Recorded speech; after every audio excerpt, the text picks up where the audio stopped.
That means everything to me. Tonight on a special Etalk. Hello. Yes. Mission accomplished. You have an amazing story. I like that. It's a Canadian exclusive sit-down with Hollywood's last real movie star, Tom Cruise in Rome, talking Canada. What's up with the traffic in Toronto? Mind-blowing stunts. Oh my God, it's unfair. Explosive star power. I went with yes. And handcuffs. I'd love to be handcuffed to you in a little bit for a hot minute. This is Etalk Presents Mission Impossible All Access. Mission Impossible? Listen, more like Mission Italiano. I'm here in Rome with Tom Cruise and the entire Mission Impossible Dead Reckoning Part 1 team. And listen, we are racing to the finish line together. Light the fuse.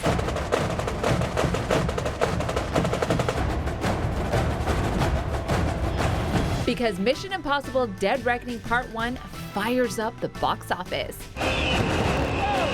earning a franchise best 5-day opening weekend of $78 million and a 7-film global total of nearly $4 billion and growing. That's my job. I want to entertain people. The X Factor?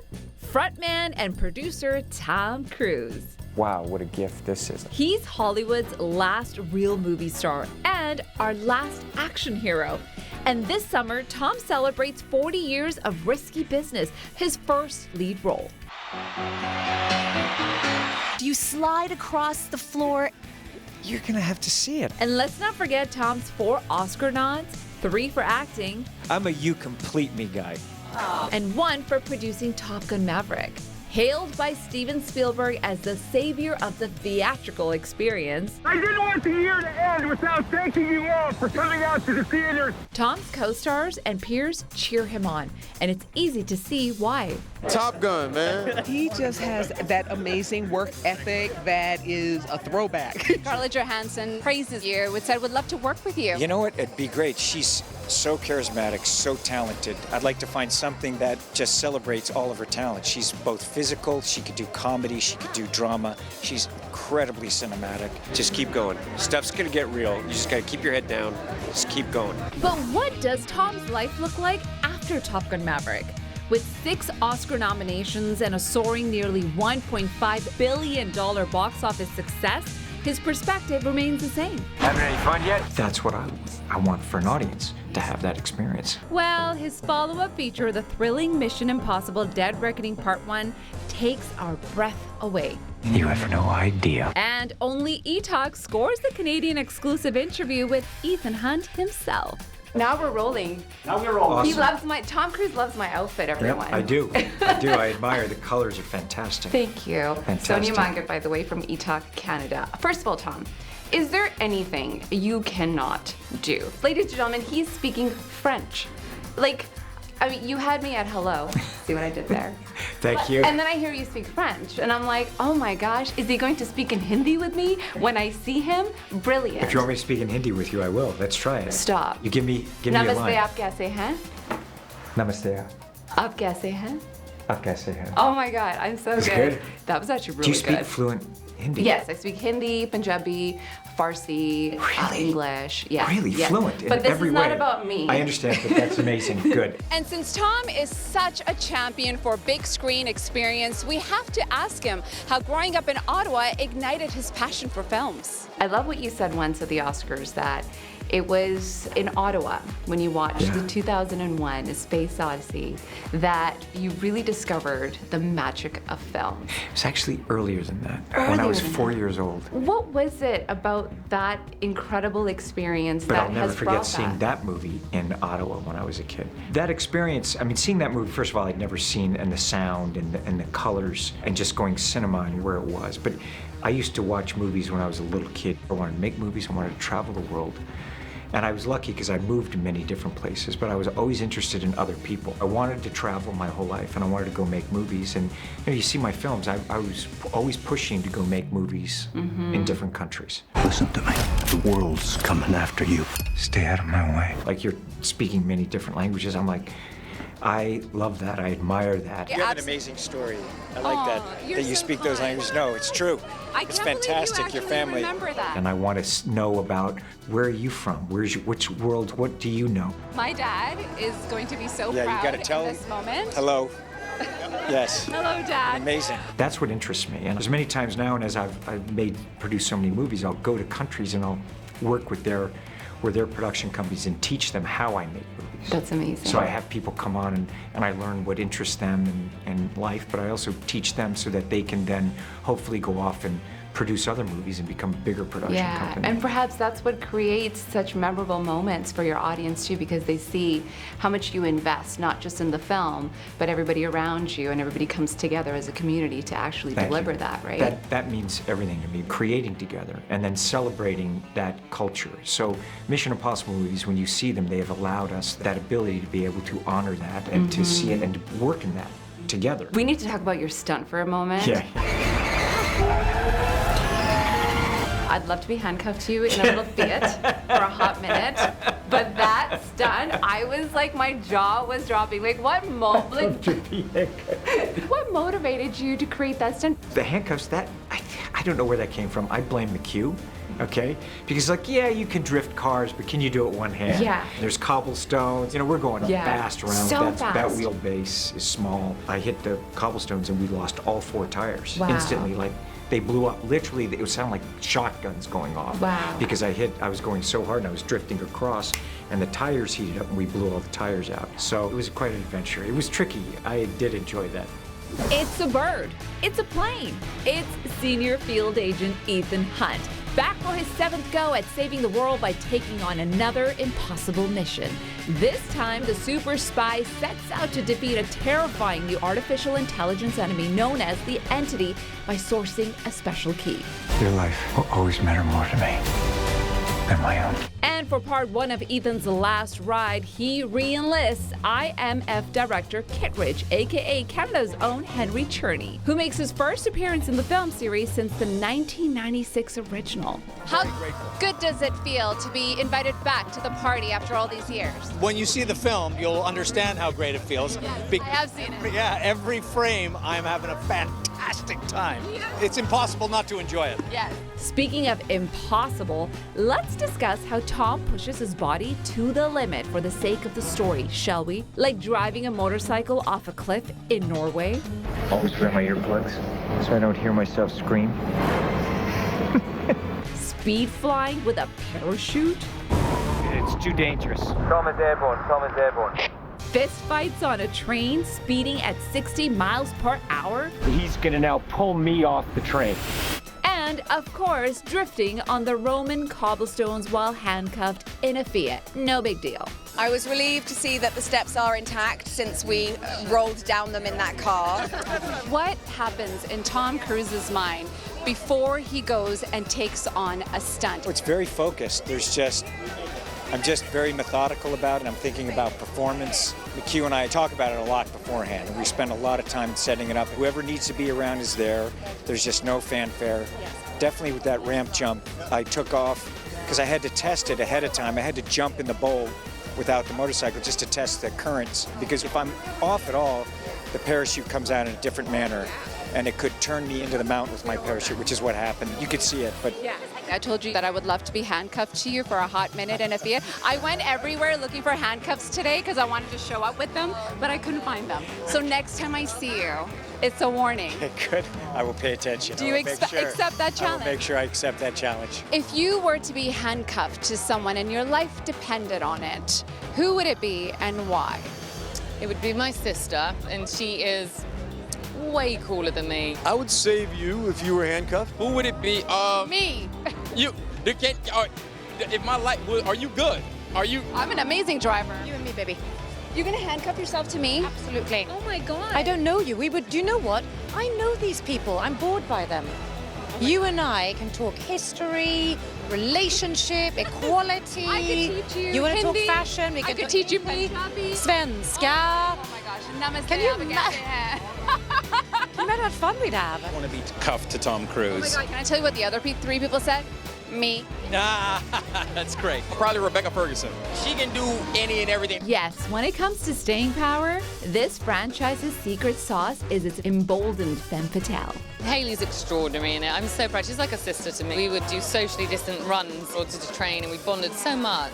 And you know, to be part of the family is great. Coming into a franchise is big. It's so confidently itself, and I was like, here we go. So what's the play? If I tell you to run, you run. Run.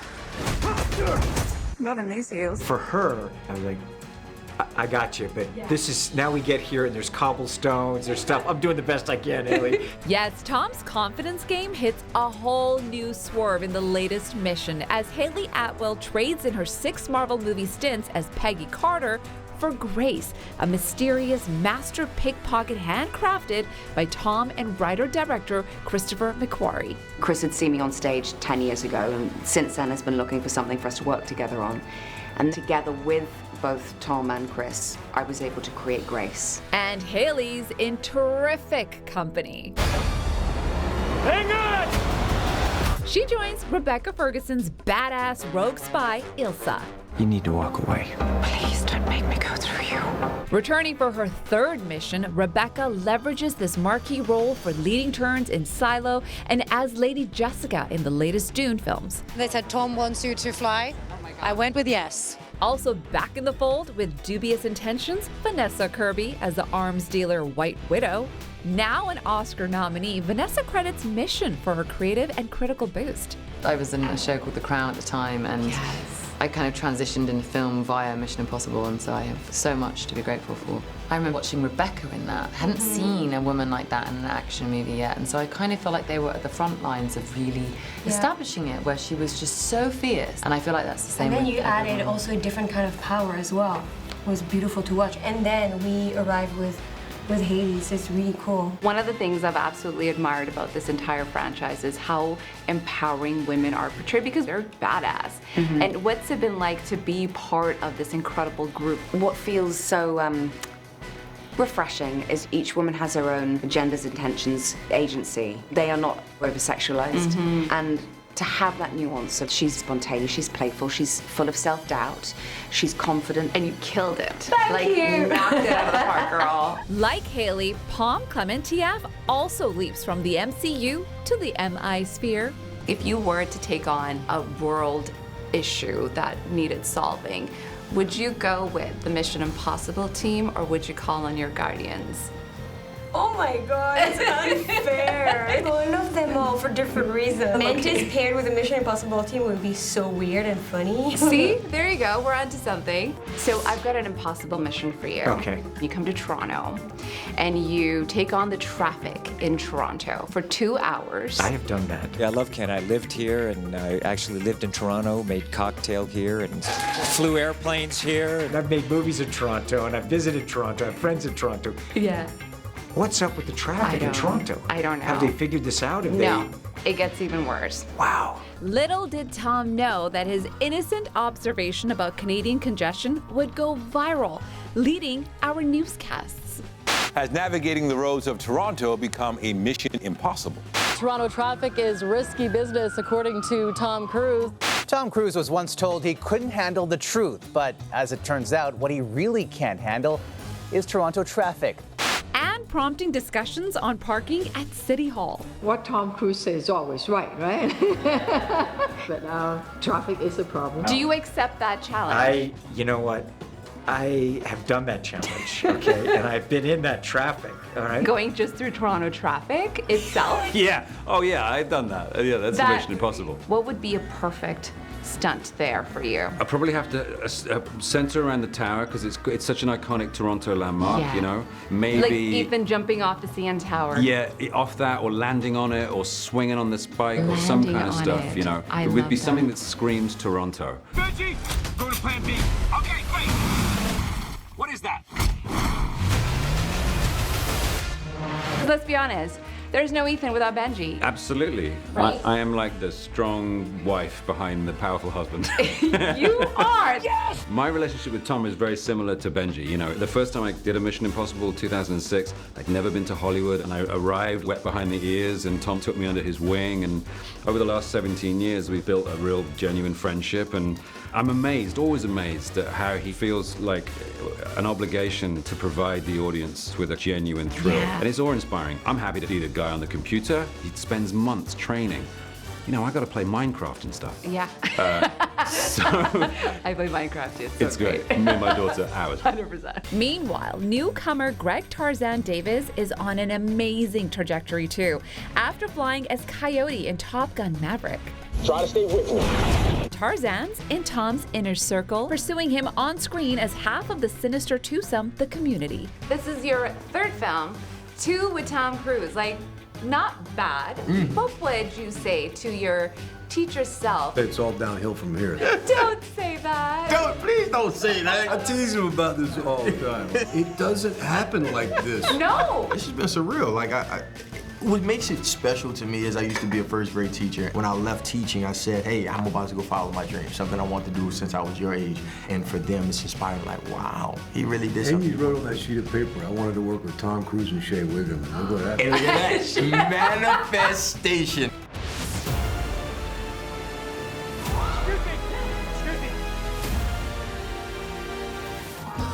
Tom, I love what your Twitter handle, your bio says there, that you've been running in films since 1981, which is actually the year I was born. I love it.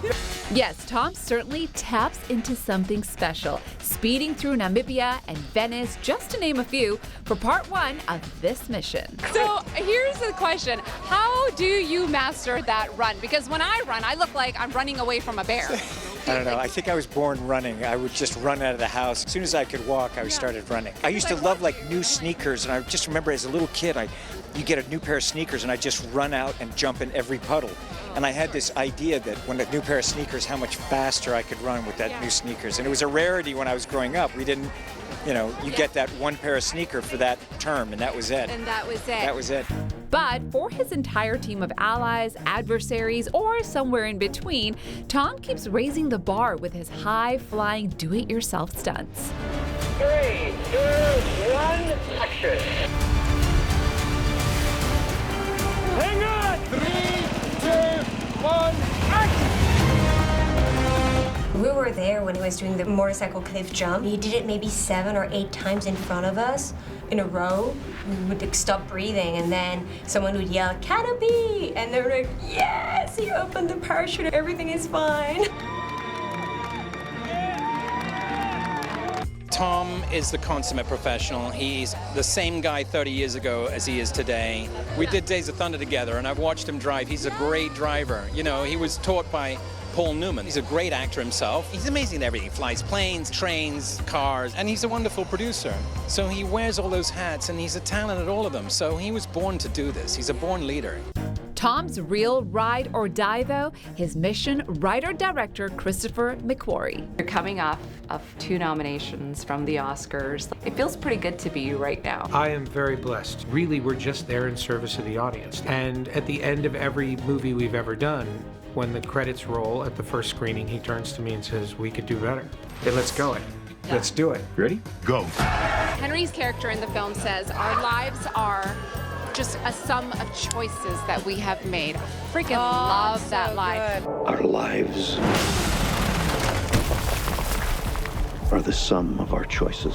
What has been your favorite choice that has gotten you here today? I mean, saying yes to the first mission, I guess. It's a moment, it's Tom's baby, you know? I always just try to make the best film that I can at the time. You know, I hope with Mission, you know, we're going to try to top the last Mission Impossible. What would you say a choice that you have made that you're so proud of that has gotten you into this moment? To accept the mission, I suppose. It's very interesting you asked that. That's a very good question.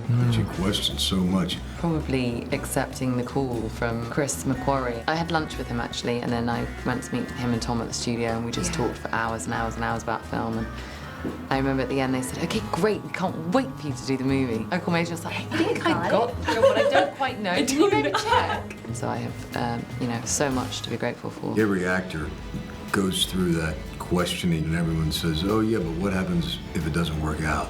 It works out. You gotta have a dream, and you do it, and then you're on Mission Impossible, you find yourself, you know. Lucky, very, very lucky. It was requesting a meeting with Tom in 2006, strictly at random. I had never met him, and I didn't really know what I wanted to do in the movie business anymore. I'm here talking to you today because of that. I never expected to be the director of a big action movie. I certainly never expected to direct 4 Mission Impossibles. When you accept that challenge, then we hit the track. I'll hop on my motorcycle, you bring yours, and we'll hit the track. Let's go it. Done. Let's do it. Amazing. Let's do it. I'll take the motorcycle. I haven't ridden a motorcycle in Toronto. Are we allowed to split the cars in Toronto? Yes. Oh, that's good. Yeah, well, Oh, no, good. but Okay. just don't let anybody Yeah. see you. No, thank you so much. So good to see you. Beautiful outfit, too. And congratulations again. Absolutely, Best my to you and pleasure. your family. Okay, thank Congratulations you. to you. Thank you. Congratulations. Amazing. Oh. Thank you.